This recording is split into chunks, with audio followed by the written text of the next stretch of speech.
City building simulations have become relics, popular in the early 90s because of the great success of SimCity, which was released in 1989 to critical and commercial success, but they've been somewhat absent in recent years, overshadowed and overtaken by real-time strategies, many of which incorporates aspects of city building simulations in their base building, and the Sims franchise. It's a damn shame, because I used to love playing games like SimCity 2000 and Caesar. Planning out your city, watching it grow, responding to natural disasters and trying to stimulate the economy from its woes, and tending to the needs of your incessantly yammering citizens made for some good times. Thanks to Monte Cristo and their Cities XL, there may yet be a future for them. The game offers both multiplayer and single player. To partake in the multiplayer, you have to plunk down $10 a month. The single player is free after you pay $40. I'm not paying $10 a month to play the game, so this will mostly be a review of a single player, but I did get to play the multiplayer for 5 days, and there seems to be enough incentives and content to pay the extra money. The multiplayer allows players to interact with others on a persistent planet. The greatest perk in multiplayer would seem to be the ability to visit other people's cities. You create an avatar and you take this little guy or gal and run around the cities. Ideally, that would be like going to a real-life city as a tourist and taking all the sights, right? It's not. The only difference between your city and another city is the layout, which is interesting to see, but isn't exactly what you'd care for as a tourist. The problem is this. All the buildings in your city and the city you're visiting are the same. Same skyscrapers, same shops, same restaurants, same ballparks, hell, even the same cars and people. Besides wanting to see how another city is doing financially and finding out the city's layout and perhaps get some hints on what to do or what not to do, there's really no reason to visit and certainly no reason to roam around in it with your avatar. Another advantage of a multiplayer is, unfortunately, a shortcoming of a single player. I'll touch upon this later. The rest of the game's features are the same whether you play single player or multiplayer, except for a few added amenities to the multiplayer, such as being able to work together with others to create famous monuments and structures and buildings, such as the Eiffel Tower. The game is fairly accessible. It's not overly complex like the SimCity series used to be, but there are just enough intricacies to separate it from the likes of SimCity Societies, which caters to those that shop at Retards R Us. You get 3 types of zones: residential, industrial, and commercial. There are 3 different density levels for each type of zone, and there are 4 different social classes: unskilled, skilled, executives, and elites, the latter of which is like Britney Spears, I guess. Before creating residential buildings in a zone, you need to designate what social class will dwell in that zone and how dense the zone will be. And this designation doesn't change unless you decide to tear down the zone and build a new one over it. Meaning if you decide to designate a zone for the unskilled workers and decide that the zone's density will be low, that zone will never change, not in population once it's filled up, nor in social class. This is very much different from other city builders I've played, most of which automatically change the density of and social class residing in a zone with time, depending on how prosperous the city and how desirable and inhabitable that particular zone is. That difference is both good and bad. The good is that you keep the riffraffs away from the well-to-dos, which adds a touch of realism. That way, you don't have someone like me living next door to Britney Spears and peeping through her windows while she's taking a shower.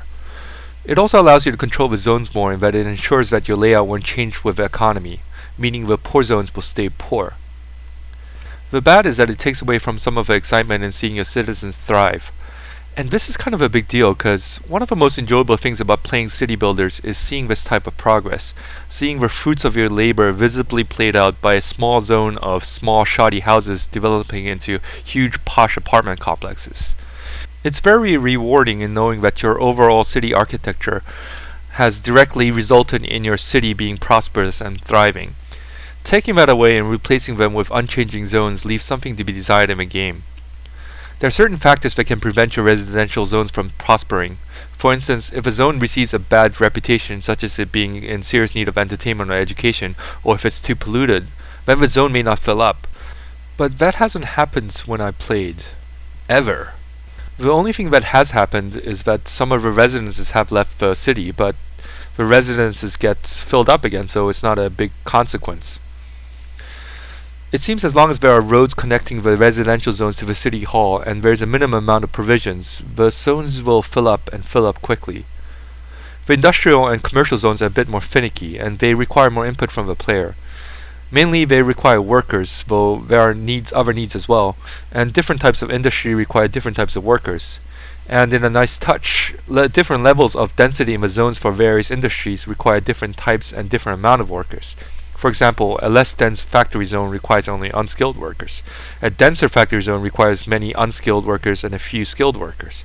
A really dense factory zone requires a few executives and many of both unskilled and skilled workers. And your job is to make sure that there are enough workers to work at the varying industries that you set up.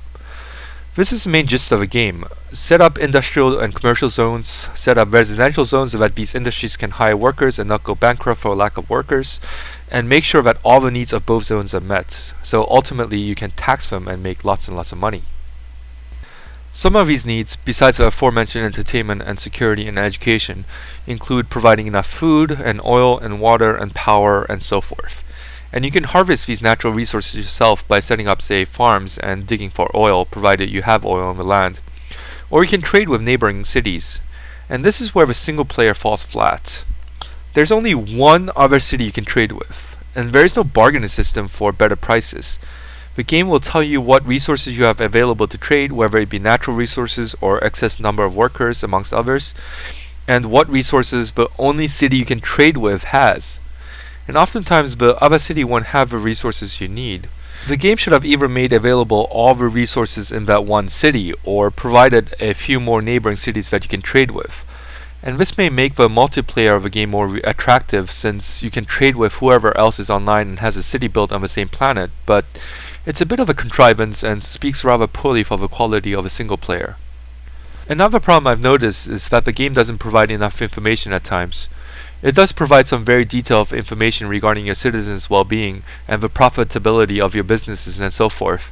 And the game's presentation of such information, such as in showing which parts of a city are well off and which parts are not, is top-notch. But, for example, if a business is not profitable, unless the reasons are very straightforward, like there not being enough workers or the pollution in the city being too high, the game doesn't give information on why it's not profitable and how to go about fixing the problem. The game will merely tell you that the business isn't profitable and it is in danger of going bankrupt.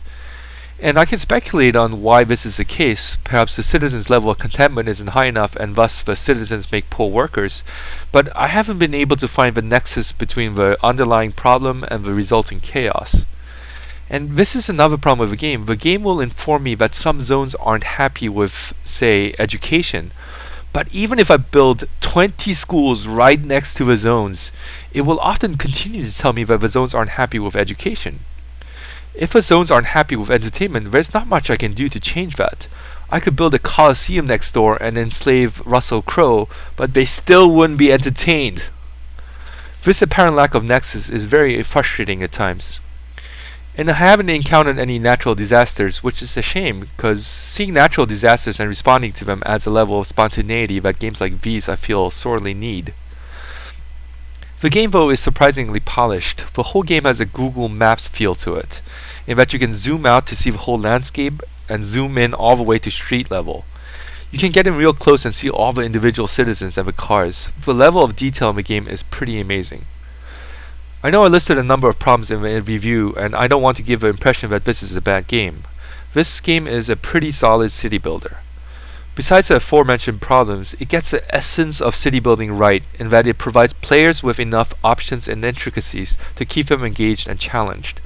The game starts out nice and easy, and it gets progressively harder to maintain once you start getting into the dense industrial and commercial zones. Unfortunately, the game doesn't provide enough detail on how these zones are supposed to thrive. Perhaps I just need to explore more. I did enjoy playing the game, and most importantly playing around in the game and trying different things, as the game provides enough tools and toys with which to tinker. It's fun keeping track of stats and the overall well-being of a city, and attempting to change things by trying out new strategies. It's definitely worth the price of admission. Whether or not you want to stay for the encore and delve deeper into the game by paying a monthly fees entirely depend on how much you enjoy the core mechanics and want all the amenities the multiplayer offers.